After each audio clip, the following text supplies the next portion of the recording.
So Ireland have demolished Fiji at the Aviva Stadium this afternoon, 52 points to 17, running in 8 tries in the process. And after a difficult enough week, Alan, a lot of question marks, it's not a bad way to bounce back. It's obviously a discussion around the quality of the opposition, and there were still some improvements to be made, a lot of drop passes, but that's a big score. Yeah, and if Ireland didn't get that score, there'd be kind of a negative feel to it, even if they just won by 8 or 10 points or something like that. So I think they did what was required. Fiji were very poor at times, and they gave up a lot of opportunities to Ireland. A lot of focus and talk about Ireland's discipline, the penalty count in the first 2 games, when we were so used to an Ireland team not giving away penalties, being below 10. So that was Fiji's problem today. And then defensively, they were very disjointed. But I thought Ireland managed the game well and didn't give Fiji any sort of loose opportunities to break our defence and cut them open and go the length of the field and score tries. So set piece was good, bar, there was a couple of inaccuracies, 2 throws from Gus McCarthy, one at the start of the game, one during the second half. But they were able to attack off the tail of the line out a lot, and so overall they'll be very pleased. I don't think Andy Farrell will get carried away with this, but I think it's one of those ones where it's a feel-good factor in the dressing room afterwards. Players can kind of pat each other on the back and say, job well done.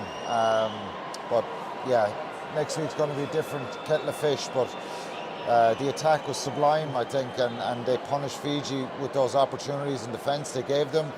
And it's a real confidence booster for the squad as well, which I think is important, because even though they're trying to block out maybe the negative kind of vibe of losing to New Zealand and hanging on maybe towards the end of last week, which we know the expectations are really high, sometimes a bit unfair, that one will make them feel good tonight, and some big performances right across the board. Yeah, there's been a lot of talk over the last couple of weeks that maybe Ireland are entering a slight period of transition. So on days like this, probably best to talk about some of the new faces. Chiefly amongst them is Chukwu, Gus McCarthy and Sam Prendergast. Sam Prendergast starting a test match for the first time, a lot more time in the ball today, was able to take it to the line more often. What did you make of his overall display? Yeah, that's the key for any out half is having that time on the ball. That delivery from Casey inside was superb. It was quick, so it gives you that extra second or two, and he's a very balanced, kind of controlled 10 who seems to sway a little bit, and just he's controlled in that position. And so yeah, obviously with the start of the game and a little bit reckless with the tackle, he was fortunate. Possibly, it's the right call, I think, but in another day, another referee in the bunker could upgrade that to a red, and it would have been a really disappointing day for him then if his game was over.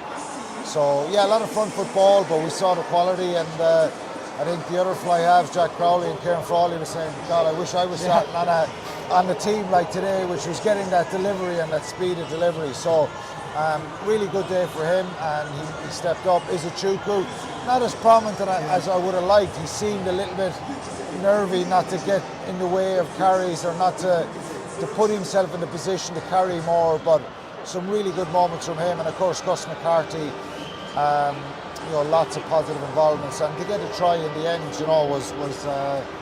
was a brilliant moment for him. So a positive day from them. There are 3 players, Thomas Clarkson, so essentially we've 4 guys now since last week to this week are new players within this group, and I think we're going to see a lot of them. We don't have the ability, and I agree with Andy Farrell, it's a question at times, why don't we bring a load of more players? And we have some aging players in the team who probably won't go to Australia, but in this 2-week period we've 4 guys who are new players who are essentially in, so that's really important. So they can feel really good about themselves tonight and really proud. Bundee Aki got the Player of the Match award, and he talked this week about what a difficult week it was for him in the build-up to the Argentina game, when he learned that he was essentially dropped because he was one of many who underperformed against New Zealand. He bounced back in a big way today. Yeah, someone like Bundee Aki is not going to drop away because he's too much pride in himself, and he's too good a player. So we saw the reaction. It wasn't even an angry reaction. It was just a very focused performance, defensively so strong, and just a little bit of fire in him today to say, I'm going to show people a little bit here, and I'm going to prove to myself a little bit. So, and sometimes you have to do that as a player, and it's a little wake-up call that maybe sometimes we all need. So he delivered in spades. He was outstanding, and maybe overshadowed the performance of Robbie Henshaw, who probably would barely get a mention. Yeah, he was brilliant. He was superb again. Yeah, he was brilliant as well. and again, right across the board, Doris, it's so many positive involvements. Josh van der Fleer, you saw so many carries today from Ty Byrne, Joe McCarthy. So you go throughout all the team and you're saying it's all positive, it's good, it's front foot stuff. They win very, very comfortably and they execute when that's been questioned a little bit in the last few weeks. So confidence, you know yourself, in sport, Dave, is important. So their confidence will be high. They'll prepare better this week now as regards to, it's one last push against an Australian team that under no circumstances, no matter what happens, for them against Scotland tomorrow, they're not going to underestimate this Australian side. Joe Schmidt adds a little bit of intrigue coming. Well, if they were to win tomorrow, this could be the first Australian team that would win a Northern Hemisphere Grand Slam since that brilliant team of Lina and Ella of the early 1980s. Yeah, exactly. Joe Schmidt will be targeting that if they get over tomorrow. Go back 12 months ago, we were there in France and they were shambles, you know, and there was such a low ebb. So irrespective of what happens against a really good Scottish side at the moment,